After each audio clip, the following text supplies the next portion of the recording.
গাছের প্রতি ভালোবাসা আর সচেতনতা আগের তুলনায় অনেকটা বেড়েছে শহর অঞ্চলের মানুষের মধ্যে, এটা আমি মনে করি।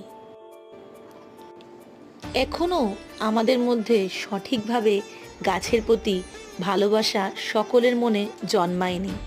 কারণ শহরাঞ্চলে অনেক এমন বাড়ি আছে যে এক বাড়ি থেকে আর এক বাড়িতে গাছ গেলে সেই গাছের ডাল কেটে দেওয়া হয়, গাছে নানান রকম কেমিক্যাল দিয়ে দেওয়া হয়।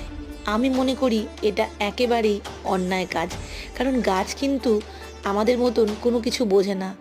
আমরা গাছকে যদি কিছু দিই, গাছ কিন্তু আমাদের রিটার্নে অনেক কিছু দেয়। হতে পারে ছায়া, হতে পারে ফল ফুল, অনেক কিছু। তাই অনুরোধ করছি, যারা গাছ কাটেন কখনোই কারোর বাড়িতে গেলে গাছ কাটবেন না।